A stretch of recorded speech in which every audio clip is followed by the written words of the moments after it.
ao nosso podcast Nova Era Endocrinologia. Esse mês de maio agora, a gente está entrando no mês alusivo à tireoide. A gente tem aí dia 25 de maio, o Dia Internacional da Tireoide, a semana dedicada a isso. E hoje, com muita honra, eu trago aqui o Dr. Luiz Eduardo, uma pessoa renomada aqui no nosso estado, na nossa cidade do Rio Grande do Norte, na nossa cidade de Natal, no nosso estado do Rio Grande do Norte e no Brasil também. Fico muito honrada, Luiz, pelo aceite. Queria que você se apresentasse aí a todos os telespectadores.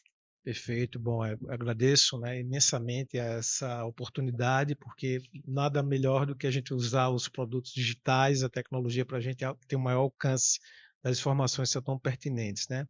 Bom, então eu sou Luiz Eduardo Barbalho de Mello, minha formação é no Instituto Nacional de Câncer, do Rio de Janeiro, e ao longo de muitas décadas a gente se dedica muito à tireoidologia, né, que é o estudo da tireoide, né, até porque a frequência, a incidência de doenças de tireoide na população brasileira e até mesmo mundial é muito significativa.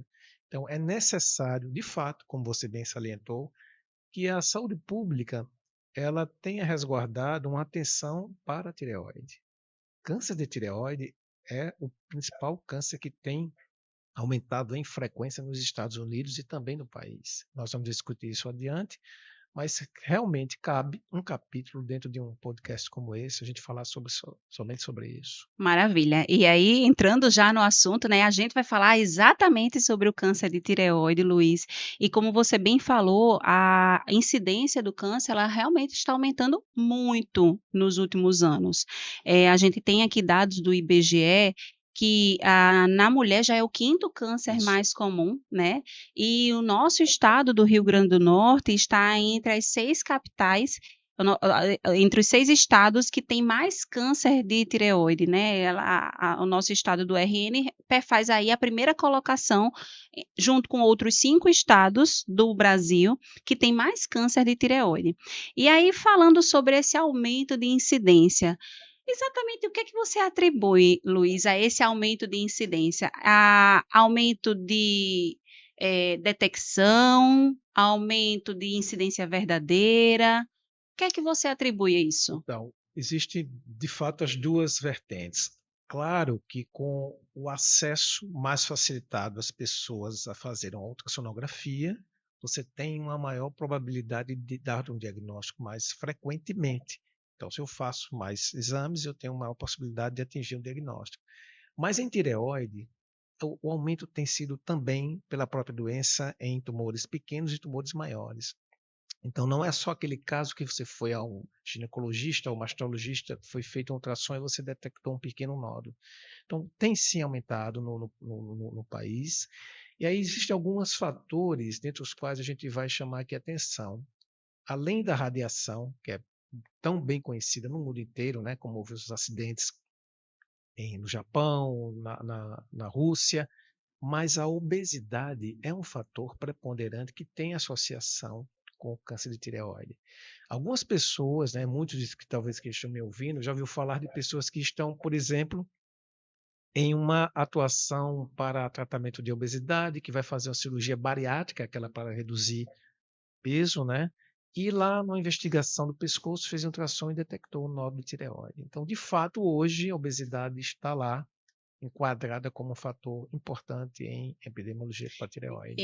Isso é bem do meu dia a dia como endocrinologista e realmente a gente enxerga muito o aumento da incidência geral, não só pelo aumento da detecção, pela sensibilidade da ultrassonografia, mas um aumento de incidência real mesmo, Verdade. né, de nódulos grandes. A obesidade é a pandemia do momento, sempre aí nos últimos anos, sempre está se mostrando como uma pandemia, e a obesidade ela traz consigo esse link para o câncer de tireoide. Uma outra questão aqui que eu acho que vale a pena, os disruptores endócrinos, também está muito relacionada a câncer de tireoide, aí a resistência à insulina, que também está relacionada à obesidade, e outros fatores aí que acabam aumentando verdadeiramente a incidência do câncer de nódulos grandes, inclusive, Verdade. né, Luiz? Verdade. E uma coisa também que você salientou, né, que é importante que o telespectador saiba, o estado do Rio Grande do Norte tem uma alta prevalência, sim. né? Existe um trabalho clássico da professora Ana Maria Ramos, da Universidade Federal do Rio Grande do Norte, que também junta ao Serviço de Verificação de Óbitos, ela analisou autópsias de pacientes jovens que faleceram e ela encontrou um índice de 8,6% de câncer de tireoide. Existem talvez fatores regionais, talvez fatores relacionados à localização geográfica do estado do Rio Grande do Norte, do Ceará, que tem alta prevalência em câncer, né? Mas, de fato, existe alguma coisa ali além do habitual.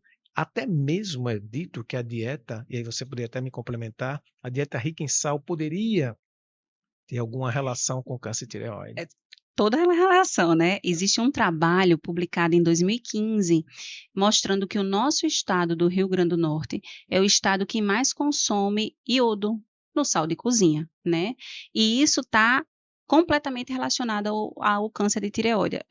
Obviamente que não é só isso, deve ter aí outros fatores envolvidos, mas é um dado que chama atenção. Perfeito. Então, a gente tem um consumo de sal de cozinha e aí o iodo acrescido ao sal de cozinha, talvez esse aumento da circulação do iodo pode estar sendo um fator predisponente ao câncer de tireoide. Nesse trabalho do IBGE, eles estudaram a iodúria de pessoas em idades escolar e observou que o estado do Rio Grande do Norte era o estado que mais consumia iodo. Tem sim, inclusive tem trabalhos até de grupos aqui do país, né? O Elton, lá do endocrinologista lá da Bahia, do Salvador, ele é ligado a um grupo do Ministério da Saúde que faz análise in loco. Inclusive fizeram análise aqui no oeste do estado, ali na área de Macau, Mossoró, exatamente para comprovar isso que você fala, né? Então existe esse cuidado que a gente tem que ter com esses problemas relacionados à iodúria e iodo no sal. A gente ainda tem fatores aí que a gente desconhece, né, Luiz? Estava conversando um dia desses com a professora Janete e ela disse que tem um trabalho muito interessante, bem geográfico, inclusive, que na época da Pangeia, que a gente era um continente único, e aí a gente se deslocou, né? Brasil foi para um canto e a África foi para o outro. Mas tem um local na África que era igual ao Rio Grande do Norte, quando era a época da Pangeia, que tem altíssimo índice de câncer de tireoide lá. Interessante, né? Então, são mistérios aí que a ciência vai descobrir aí no futuro, e a gente está aqui para estudar isso, né? E aí, Luiz, assim, a gente sabe que tem tipos histológicos de câncer de tireoide, né? Tipos conhecidamente de origem genética, né, como o carcinoma medular de tireoide, mas a grande maioria dos cânceres de tireoide são carcinomas diferenciados de tireoide, papilífero e folicular. Né? A gente tem, além desses dois, o anaplásico, e o medular. Eu queria saber, eu sei que sua experiência é gigante, mais de 30 anos de estrada? Isso. Mas eu já estou indo para os 20. Mais de 30 anos de estrada. E, assim, sua experiência em relação aos menos prevalentes, ao medular e o anaplásico. Realmente o anaplásico ele é bem menos prevalente, né? Inclusive, é interessante que desses que você citou, né? Os 5 principais tipos da economia humana, né? Que é o carcinoma papilífero, que é o melhor deles em termos de prognóstico, existe também o pior, que é o carcinoma anaplásico. Talvez no ser humano seja um dos cânceres de pior prognóstico, de pior progressão em relação à morte, né? Então esse graças a Deus é pouquíssimo prevalente. E hoje em dia já existem marcadores tumorais que podem ser moleculares, que podem ser analisados e algum tratamento sistêmico pode ser empregado, aumentando um pouco a sobrevida. Mas para que todos saibam, muitos desses pacientes não chegam a um ano do diagnóstico até a finalização do processo, né, e o óbito. O carcinoma medular também merece um certo cuidado. Ele é raro, mas também não é tão infrequente assim. Então, vez ou outra, a gente pega algum caso e ele pode variar de um nódulo isolado até aquela doença mais avançada. Nós tivemos recentemente um caso de uma senhora que apareceu já com metástase no fígado e o tumor começava lá no pescoço, né?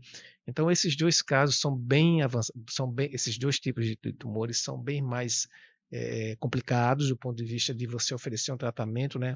Mas que o carcinoma medular sendo bem tratado, diagnosticado a tempo, feito um rastreio nos seus familiares, né? isso pode realmente mudar o cenário. E aí eu já chamo a atenção aqui para a necessidade de você, numa suspeita, dosar calcitonina, né? Sim, Que é tão sim. importante. E a gente pode, hoje em dia existem protocolos até de atuação de cirurgias mais precocemente, até numa idade mais tenra, né?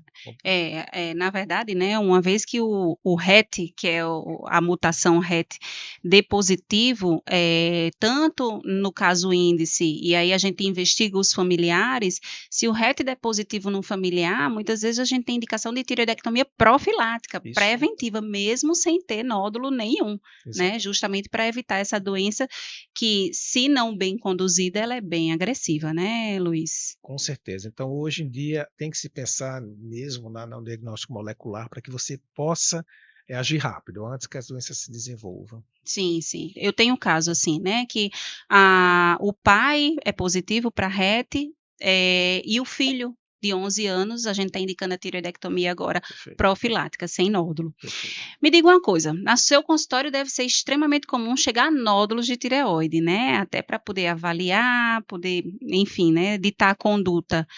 O que de característica ultrassonográfica do nódulo mais lhe chama atenção para uma suspeição de malignidade, Isso. Luiz? Isso é uma questão extremamente importante, né? Porque hoje, realmente, como nós colocamos inicialmente, as pessoas têm fácil acesso a ultrassonografias, né? E aí você tem ali, detectou o nódulo, muitas vezes até já assusta a população, né?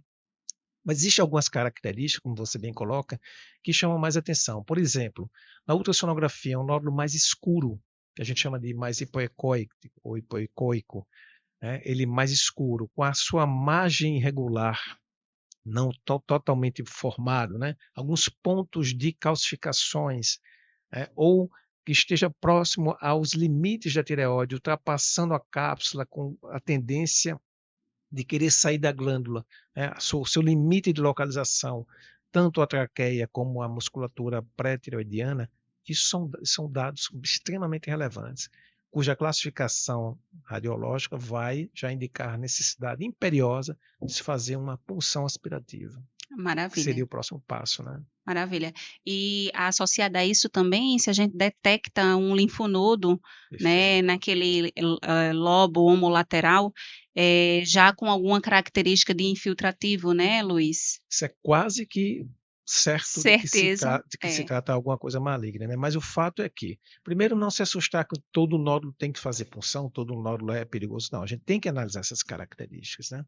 Porque existe, na maioria das vezes, os nódulos são benignos. Sim, e até dizendo um dado, né, para todos que estão assistindo, na verdade de 7 a 15% dos nódulos são malignos, né, a grande maioria são nódulos benignos, Perfeito. que fazendo uma punção, a gente aí diagnostica o nódulo adenomatoide, que é o Bethesda 2 da classificação do sistema de Bethesda. Então, realmente, existem características ultrassonográficas que chamam a atenção do especialista para que a gente efetue aí a solicitação da punção. Isso. E uma coisa importante também é a gente analisar esse exame de ultrassom, né? Então vamos esperar que a ultrassonografia tem que ser um exame bem feito, bem investigativo, com as informações que a gente precise, porque o ultrassom que não traz uma boa imagem para que a gente faça a interpretação, ela não deve ser levada em conta. A gente precisa realmente de um exame importante, porque o próximo passo já é a punção aspirativa por agulha É, fina. eu acho que eu sempre costumo dizer para os alunos, a gente tem que ter um ultrassonografista para chamar de meu, de seu, É né, verdade.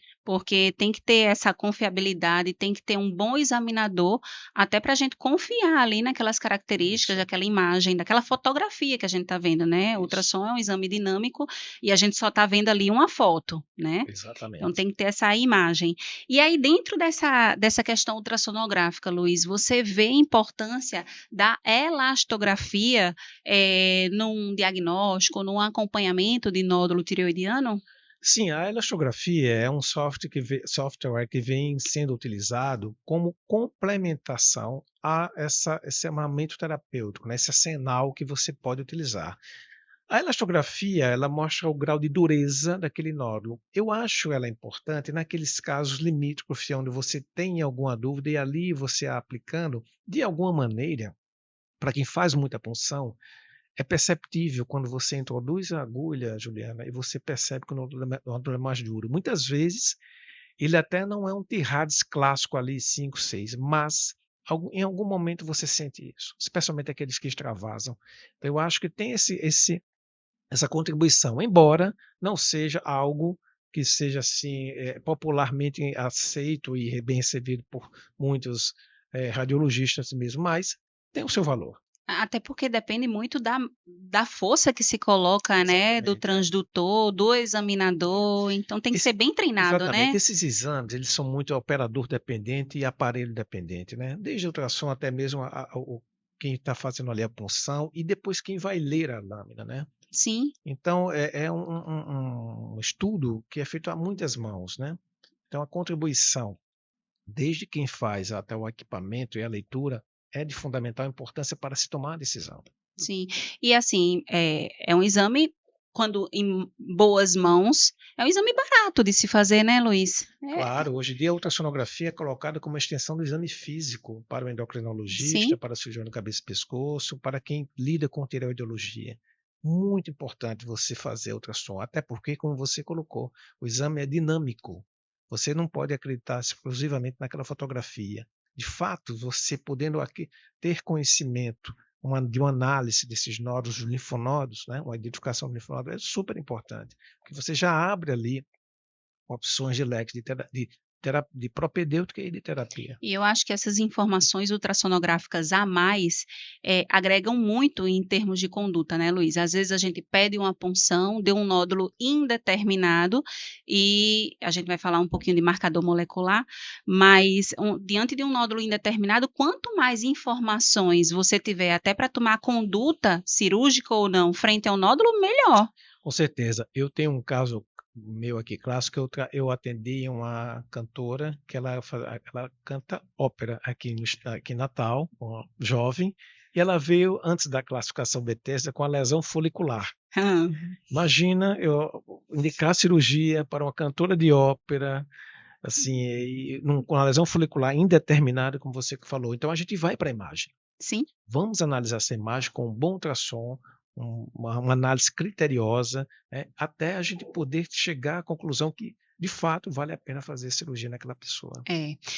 Hoje em dia, também falando para o telespectador, a gente tem a opção da pesquisa molecular, né, do marcador molecular. Então, frente a um nódulo indeterminado, nódulo Bethesda 3, ou neoplasia folicular, que é um nódulo poncionado e deu a categoria de Bethesda 4, a gente pode lançar mão do marcador molecular. Mas é um exame caro, oneroso, que não é todo mundo que tem condição. Então, nessa situação, as características, a informação ultrassonográfica, ela ganha muito poder, né, Luiz? Se é Com feita a certeza. decisão. Uma coisa, Juliana, infelizmente a gente tem visto as pessoas chegam no consultório apavoradas já com o Tirades 4. Então ali já vem uma sentença, né? Aí você vai para a punção, vem o Bethesda 3. Aí vai lá uma expectativa, um medo de que aquilo seja câncer, que possa mudar a trajetória da pessoa. Então, esse estudo, essa análise, ela tem que ser multifatorial, multidisciplinar. Tem que examinar o ultrassom tem que ser bem feito. Contato com o patologista, telefona para o patologista, analisa a lâmina, vê as questões das células. E aí sim, se tu chegar à conclusão, não, vamos partir para o marcador molecular, vamos, mas isso não é popularizado ainda no país. Não, O não. custo é alto. Né? A gente hoje você tem mais experiência do que eu nisso, você já fez algumas análises moleculares, são importantes sim, mas elas são de exclusão, ela vai excluir que não tem benignidade ou malignidade.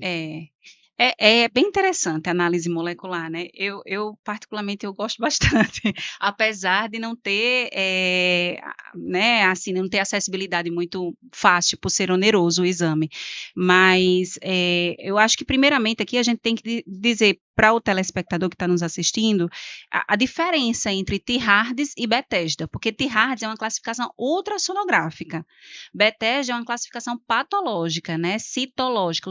O patologista, ele vê lá as células e classifica de acordo com Bethesda. Então, às vezes, um Tirades 4 não tem nada a ver com Bethesda 4. Isso. Né? A questão é que houve convencionou-se falar o seguinte: ó, o Terradis 4 já é para suspeita de malignidade. Não é bem assim.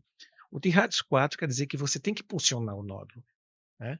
Então, acho que houve muito medo e confusão por conta do BIRADS da mama. Sim, sim. Aí a confusão veio para valer, né? É.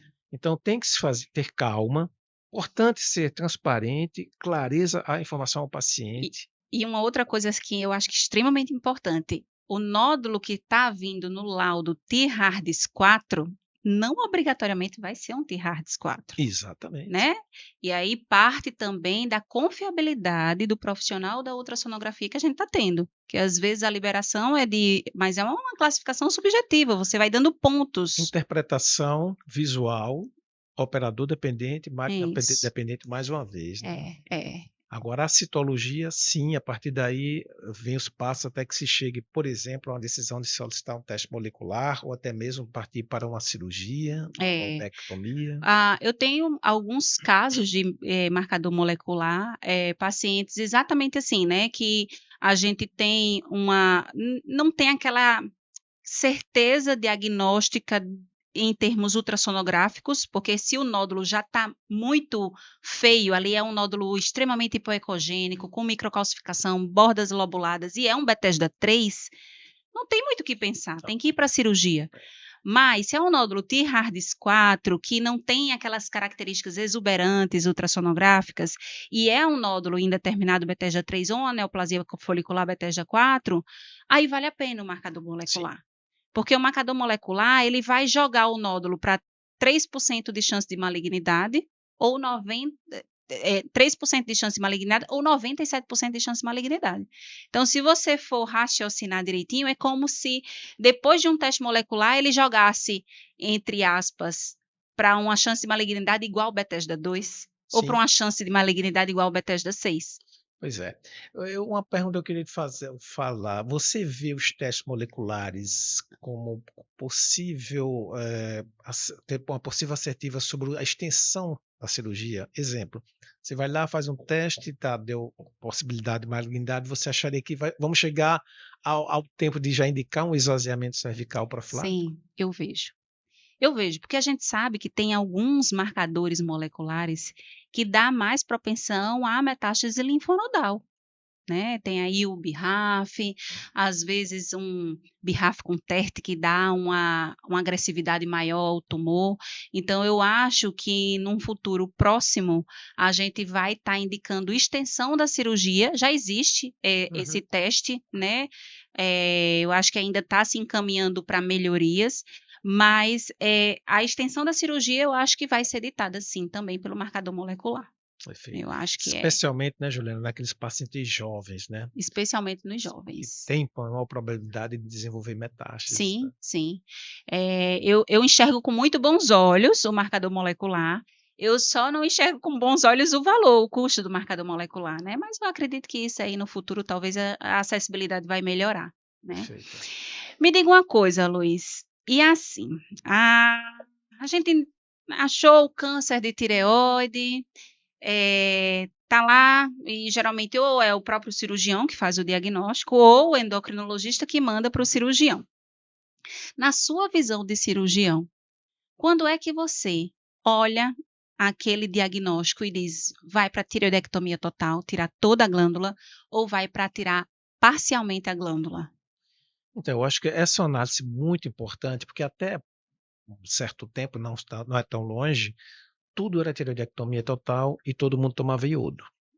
Quem é que não viu isso, né? Então, assim, hoje em dia existe um movimento, até baseado em ciência, né?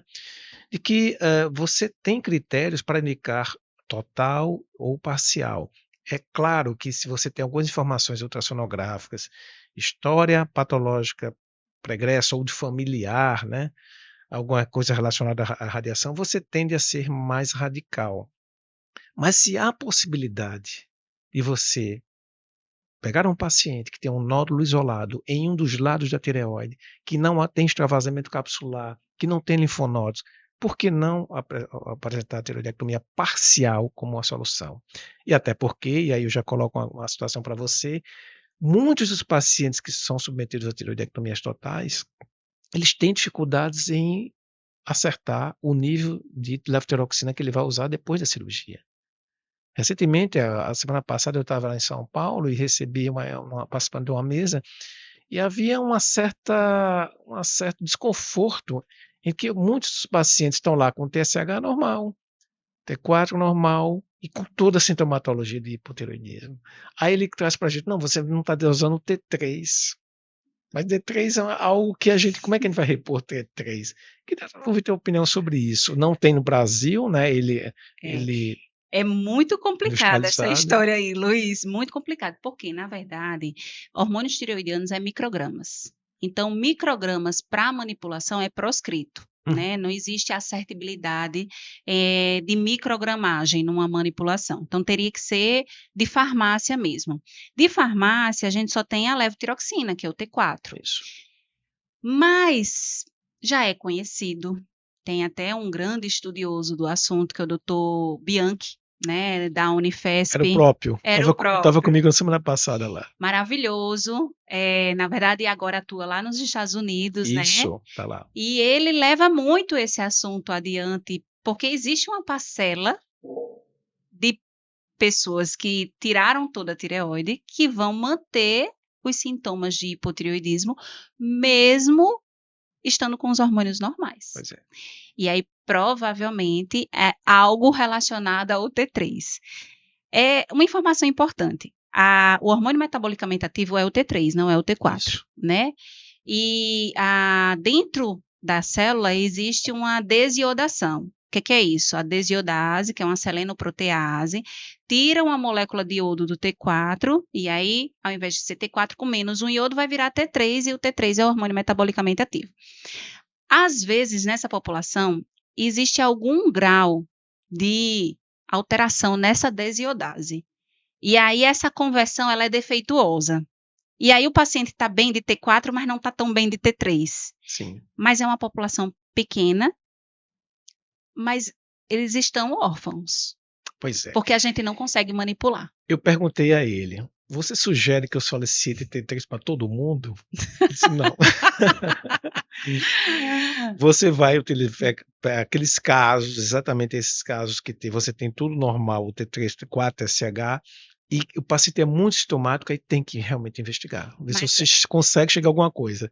E a segunda pergunta é o seguinte, e aí, eu vou manipular de forma alguma? Nem nos Estados Unidos. Não pode. Nem nos Estados Unidos. A questão seria a indústria farmacêutica chegar a produzir alguma coisa nesse sentido. Mas, de fato, é algo que a gente vê no dia a dia. Então, a luta que eu vejo até do endocrinologista é como colocar esse paciente em homeostase, Sim. em equilíbrio. Sim. Porque nada mais desagradável do que aquela pessoa chegar, olha, eu não consigo trabalhar direito, é sono, engorda e fica assim, me sinto inchado. É um problema. É um desafio. Que bom que é uma pequena parcela, Isso. Né? E aí eu acho que esse conservadorismo hoje da tireoide está nos beneficiando em relação a isso. Então voltamos aqui para a sua pergunta. Eu acho que a gente tem que ter, quando tem que ser radical, sim, a gente precisa ter uma atitude, inclusive, a julgar dos casos que necessitam de tireoidectomia total, com esvaziamento, o primeiro tratamento tem que ser o correto. Sim. Você sabe, a gente tem pacientes juntos que a gente trata de pacientes que a doença recorreu, a doença voltou. Tempos depois, anos depois, apareceu um linfonodo, depois de uma cirurgia. Então, é fundamental para o paciente ter segurança de que ele vai ser bem tratado, que o diagnóstico seja bem feito, precisamente no início. Inclusive levando em consideração os fatores inerentes ao próprio, como, por exemplo, a gente colocou aqui a idade. Que a gente sabe que esse paciente vai ter maior probabilidade de metástase. Então, a gente tem que ter um olhar muito criterioso e jamais liberar este paciente. É um paciente que a gente não dá alta, né, Juliana? Nunca, dá alta nunca, né? O paciente de câncer de tireoide a gente tem que acompanhar para sempre. E não existia uma falação, sei lá, que é assim que se pode falar, dentro da endocrinologia, que depois de certo tempo o paciente pós-tireoidectomia total por câncer de tireoide vira apenas um paciente com hipotireoidismo. E a gente sabe que não é verdade. A gente sabe que a gente tem que ficar ali, vez ou outra, dosando os marcadores tumorais, fazendo a imagem ultrassonográfica, porque eventualmente depois de 10 anos, 12 anos, pode recidivar a doença. Pode acontecer. Então a gente sempre mantém esse controle, é importante, né? Até para que a gente possa lá na frente dizer de qual é o perfil de pacientes que a gente tem, né? A gente precisa ter essa informação. Falando um pouquinho, voltando até à questão da lobectomia ou tireoidectomia, Luiz, eu gosto de uma narrativa que fala assim que a tireoide hoje está vivendo um momento que a próstata viveu lá Exato. atrás, né? Da gente saber analisar de uma forma melhor, de uma forma mais correta, e ser agressivo em quem merece agressividade, e ser conservador em quem merece ser o conservadorismo, né? Perfeito. Porque, como você bem falou anteriormente, antigamente era todo mundo tireoidectomia total e radiodoterapia. E hoje a gente sabe que boa parcela da população não vai se beneficiar com tireoidectomia total, nem muito menos com iodo. Isso. Então, para que submeter esse paciente a todos esses efeitos que você citou aí relacionada à questão hormonal, e muitas vezes expor o paciente a um iodo sem necessidade. Então, o olhar do tireoidologista, eu acho que é fundamental aí nessa condução. Com certeza. E hoje, né, Juliana, você já traz, eu fiz analogia com a próstata, né? Hoje fala-se em vigilância ativa, né? Sim, Então é algo que está aí, né? Alguns já teve paciente no consultório que já chegou e disse: olha, eu pesquisei sobre vigilância. Claro que a gente tem que fazer muita ponderação, mas tem que ser algo que veio para ficar, né? veio para ficar e a gente, como o tireoidologista que nós somos, saber oferecer também isso, porque se já tem os estudos mostrando que aquilo é correto, né, que existe a parcela que não vai evoluir, a gente também tem que ter esse olhar, né, Luiz? Com certeza. Então, só para quem não enquadrou bem essa questão da vigilância ativa, que nada mais é do que você observar um pequeno tumor, que a gente chama de microcarcinoma na tireoide, principalmente para aqueles pacientes mais idosos, que têm problemas cardíacos, algum problema limitante, que impeça uma anestesia geral, né, que aquele tratamento possa causar mais malefício do que benefício. Então, se você não pode melhorar, não pode piorar o tratamento. É a máxima que a gente tem que analisar. Agora, tudo isso com critérios. Excelente ultrassonografia, excelente endocrinologista para estar avaliando lá todas as questões, e assim, e frequência. Pacientes têm que estar sempre voltando para o acompanhamento. É um paciente que está na nossa mão, né, Luiz? A gente tem que ter essa troca com o paciente. E ele tem que estar ciente que, se houver necessidade, em algum momento pode ser abordado. Com Né? certeza. Essa clareza é fundamental. Conversar claramente, transparência sempre. Falando um pouquinho de cirurgia, a sua área, né, Luiz? Eu queria saber de você quais são as complicações cirúrgicas de uma tireoidectomia total e ou lobectomia. Perfeito. As principais complicações relacionadas ao procedimento são a rouquidão e a queda do cálcio, né? Então vamos começar aqui pela rouquidão. A rouquidão por conta do manuseio dos nervos laringeus, né? Nós temos o laringeu inferior ou recorrente e o laringeu superior, e eles têm participação, principalmente o laringeu inferior, chamado laringeu recorrente, no movimento das cordas vocais, das pregas vocais.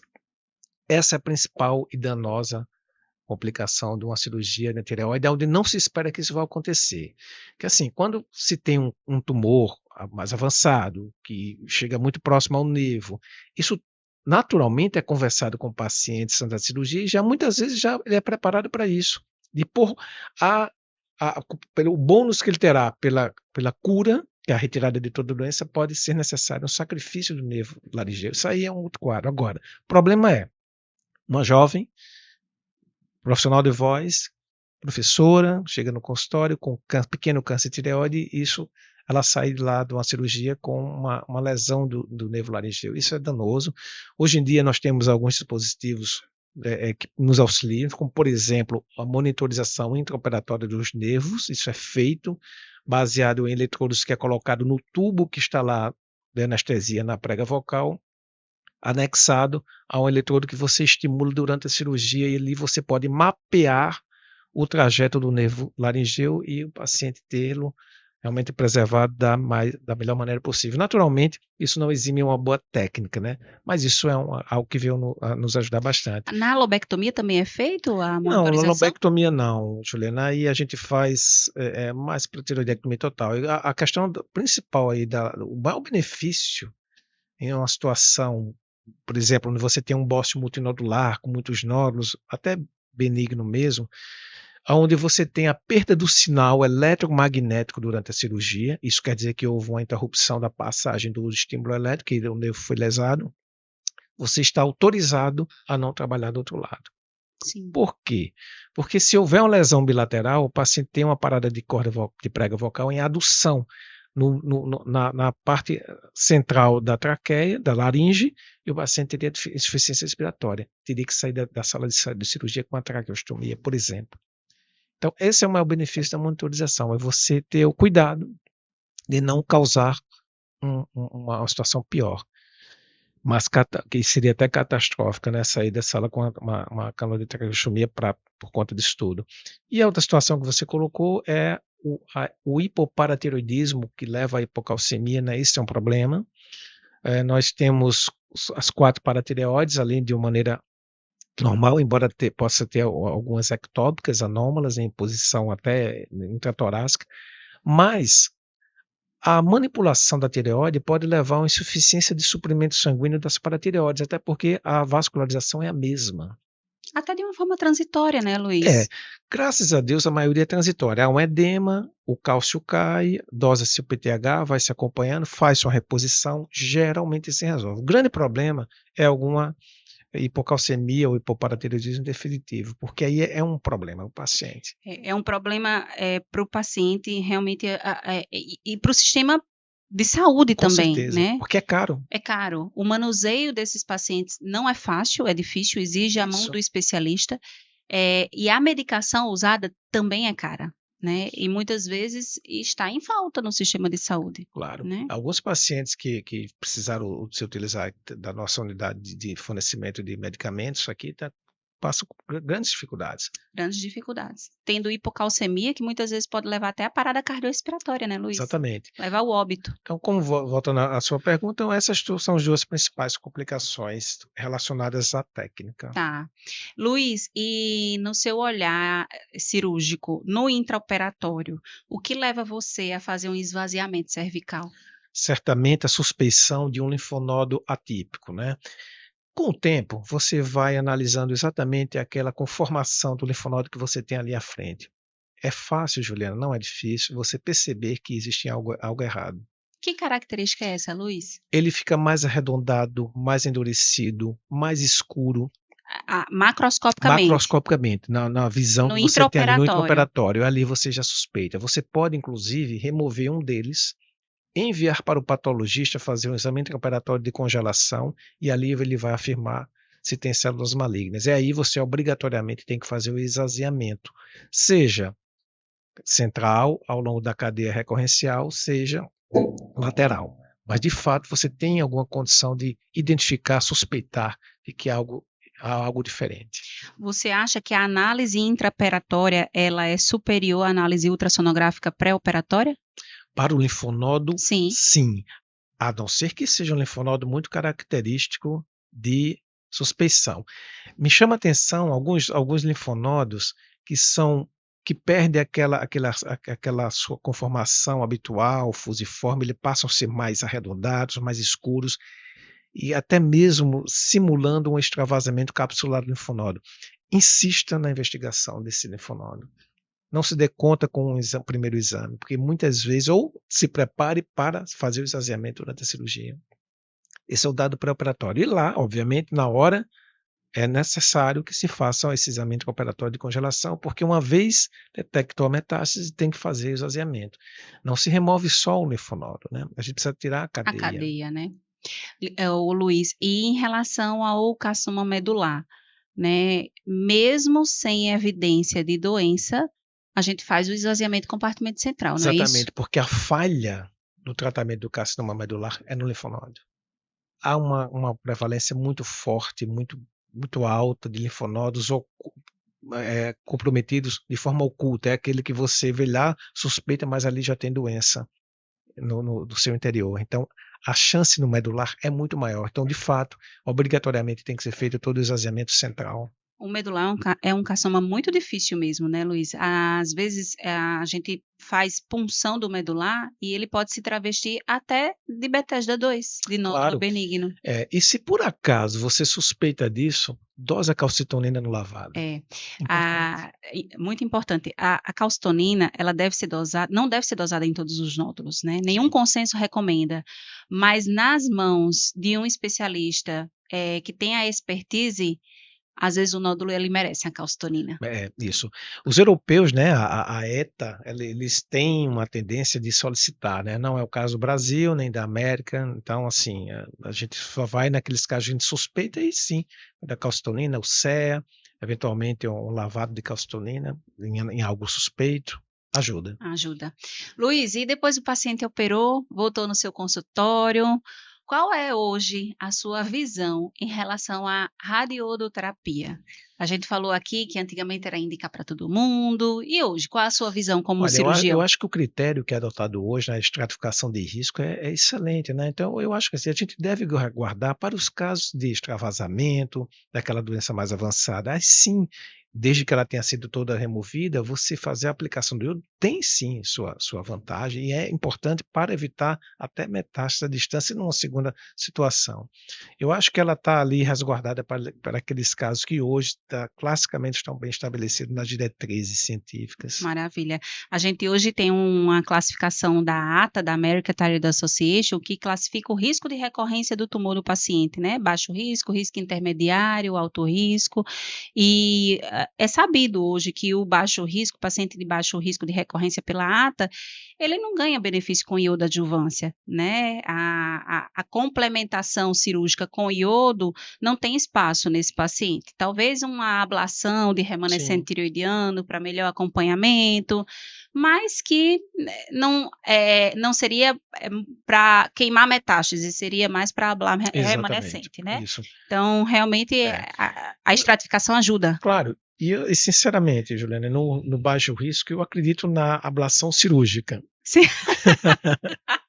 Você fazendo um bom procedimento, sabe? Por que encher o paciente de tratamento que não vai levar a benefício? Vamos observar, vamos ter aquilo lá guardado na nossa manga como opção de tratamento futuro, se for o caso. Ablação cirúrgica de bons cirurgiões, né? Que bom que eu tenho você, Luiz. Imagina. Me diga uma coisa, Luiz. E na sua visão, qual é a periodicidade que o paciente ele tem que ter de acompanhamento no pós-operatório? Olha, de um modo geral, eu solicito que ele venha aos 3 meses, trazendo uma antitireoglobulina, aos 6 meses, aí já incluiria um ultrassom, e com 1 ano, né? Obviamente, a depender dos critérios, né? Estuda a estratificação de risco dinâmico, isso vai podendo ser alargado, aos 6 meses, depois anualmente. Mas volto a dizer o que a gente está falando no início, né? A gente não dá alta. E é importantíssimo exatamente ter essa conversa com a endocrinologia para a gente trabalhar juntos. Nem encarecer o sistema como um todo, público ou privado, né? Com os exames necessários. Houve já épocas, Juliana, que as pessoas pediam TSH a cada mês, ou sabe, então a gente tem que ter o critério, tem que ser uma coisa racional, mas que dê segurança ao paciente. Sim, e trabalhar dentro do que é correto, né, Luiz? Isso. Do que é ético e do que é científico, né? Exatamente. Falando um pouco de casos desafiadores, Luiz, eu tenho um caso que foi muito desafiador. Na verdade, é um caso que eu fui médica do dia seguinte, mas eu aplaudi de pé o colega endocrinologista que atendeu. É uma paciente jovem de 18 anos e ela tinha um histórico de hipotireoidismo, um TSH bem elevado, anticorpo positivo, anti-TPO, e levou uma ultrassonografia para o colega. E a ultrassonografia com padrão heterogêneo, típico de tireoidite. Mas o colega ele se incomodou com a imagem ultrassonográfica, era um padrão too much de heterogeneidade, né? Era muita heterogeneidade. Ele pediu outra ultrassonografia, tratou o hipotireoidismo, o TSH estava mais de 50, tratou o hipotireoidismo da paciente, e a outra ultrassonografia do mesmo jeito, um padrão extremamente heterogêneo. E ele, uma luz divina, sei lá, puncionou a tireoide, não tinha nódulo nenhum. Ele puncionou a tireoide da paciente e veio carcinoma papilífero subtipo esclerosante difusa. Nossa. Um caso extremamente desafiador. Eu, toda vida que essa paciente vai, eu sempre elogio o outro colega, já elogiei o outro colega pessoalmente com a paciente, porque realmente foi um diagnóstico perfeito. Para quem não sabe, o subtipo esclerosante difusa não é um subtipo histológico comum, Sim. mas é um subtipo de agressividade dentro do carcinoma papilífero e tem um padrão, se eu pudesse fazer uma analogia, como se fosse um padrão miliar de tuberculose, Exatamente. né? Exatamente. Então é um padrão miliar. Então não existe um nódulo único, existe aquele padrão ultrassonográfico que muitas vezes se confunde com Perfeito. tireoidite, e ela tinha tireoidite, independente da esclerosante difusa, né? E assim, a presença desse endocrinologista foi fundamental na vida desse Fundamental. paciente, né? Eu acho que as pessoas não devem se acomodar com a informação de um laudo. É Sim, necessário ver a imagem, é necessário acompanhar, né? Tá aí a prova, né? Ele foi perspicaz, aguçou o seu instinto de diagnóstico e salvou o salvou a paciente. paciente. E você, Luiz, tem algum caso desafiador? Na verdade, assim, eu fico muito preocupado com os extremos. Quando vem criança, adolescente ou uma pessoa muito idosa, muito cuidado. Tem assim um caso de uma paciente muito jovem que aquela questão que a gente fala do diagnóstico, né? Então, paciente jovem com câncer de tireoide, observar linfonodos. É aí que pode haver a falha, é aí que pode recorrer, que o problema do câncer de tireoide, para quem está nos assistindo, poucos irão matar o paciente, irão a óbito, mas o retorno da doença é fato. Imagina uma pessoa que é operada 2, 3, 4, 5 vezes por linfonodos em cadeias laterais, posteriores. O pescoço vai ficar uma coisa terrível. Esse foi um dos casos de sofredores que a gente já teve. 5 cirurgias e voltando, sabe? Esse é um problema. E um outro caso que me chamou muita atenção, Juliana, é uma paciente que já idosa, que foi operada há um tempo atrás com diagnóstico de adenoma folicular. 5 anos depois, vem essa família, foi operada em outro serviço e chegou para a gente com metástases ósseas, certo? E aí a gente foi para a lâmina. Era um carcinoma folicular. Então, muito cuidado com os diagnósticos de adenomas foliculares em idosos. Adenoma para carcinoma, a diferença é especificamente na cápsula que envolve o nódulo. Alguns pontos ali fazem com que haja uma diferenciação e lá na frente isso aí pode se aparecer dessa forma, como uma metástase à distância, né? Luiz, coincidência ou não, eu tive um paciente assim, mas o desfecho não foi favorável. Ele acabou falecendo em decorrência do carcinoma folicular. Operou fazia 10 anos de um adenoma, entre aspas, folicular, adenoma, e aí descobriu um nódulo pulmonar que era um carcinoma folicular. E, na verdade, não era o adenoma, o diagnóstico primário de tireoide era um carcinoma. Mas já estava extremamente avançada, tinha metástase em sistema nervoso central também, e ele acabou indo a óbito. Qual a idade dele? Aproximadamente? 68, o extremo, mais ou falei. menos. Ele tinha feito tireoidectomia parcial ou total? Total.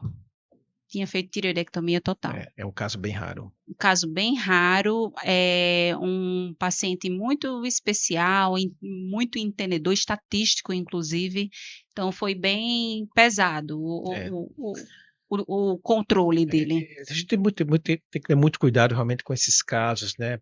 Porque uma vez esse diagnóstico tem que saber como é que foi o andamento, e esse é o caso que tem que ficar com a gente, muito de perto. Muito de perto.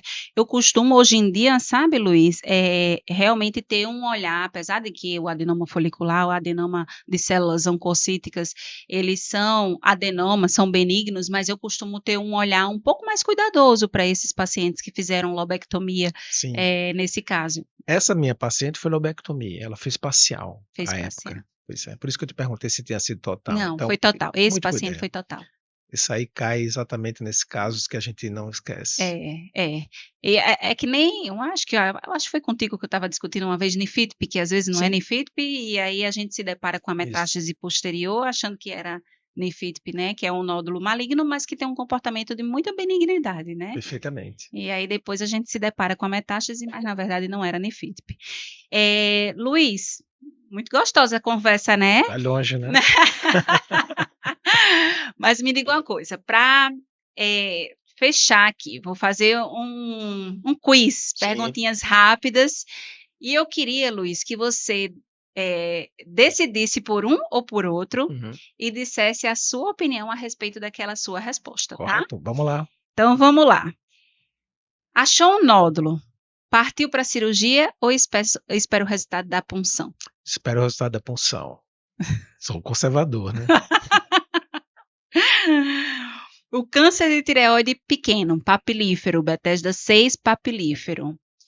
Pequeno, lobectomia ou tireoidectomia total? A princípio é lobectomia, mas vamos olhar o ultrassom, vamos olhar o posicionamento, se não tem invasão de cápsula, e dizer para o paciente que a decisão final vai ser intraoperatória. Porque eu já tive casos que lá na frente, vai lá, tá bem pequenininho, tá, mas lá grudado no músculo. Então aí a gente tem que ter, inclusive, a necessidade de avaliar linfonodos. Maravilha. Iodo para todo mundo do pós-operatório ou para alguns casos, Luiz? Alguns casos, né? Nem pensar para todo mundo, né? A gente sabe hoje que existe até algumas pacientes, eu já acompanhei, que têm sequelas de efeitos colaterais do iodo, né? Sobre as glândulas salivares, principalmente. Então, cuidado, né? O iodo não é inerte, né, Não é Luiz? inerte. Tem as complicações relacionadas ao iodo e a gente tem que ter cautela e cuidado com o Exatamente. uso dele, é a indicação, né? Pacientes com nódulo benigno, Bethesda 2, um nódulo T-Hearts 4, acompanhamento ultrassonográfico anual ou punção anual? Acompanhamento ultrassonográfico anual. Isso tem que ser colocado de uma maneira muito clara para a população, né? E outra coisa, observar se aquilo tu fala por nódulos maiores, se vai ser sintomático ou não, se tem alguma repercussão estética ou não. Acompanhar. Maravilha. E por último, mito ou verdade, Luiz? Paciente pós-tireoidectomia total, depois de 5 anos de doença, recebe alta? Mito. Não, a gente já discutiu aqui, olha, eu tenho casos, você também tem, de pessoas que 10 anos depois apareceram com linfonodos no pescoço.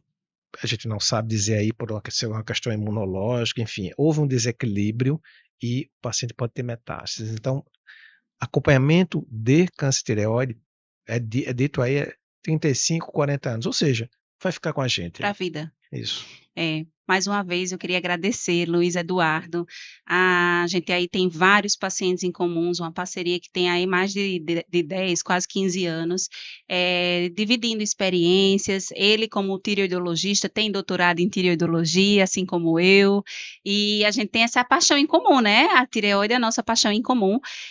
Queria agradecer, seu nome é um nome de reconhecimento nacional, você sabe a minha admiração. Queria agradecer o seu aceite aqui para dividir essas experiências conosco. Imagina, eu que agradeço e espero estar com você em breve. A gente vai participar do Congresso Internacional de Tireoide, que acontece a cada 4 anos, é igual a Copa do Mundo, né?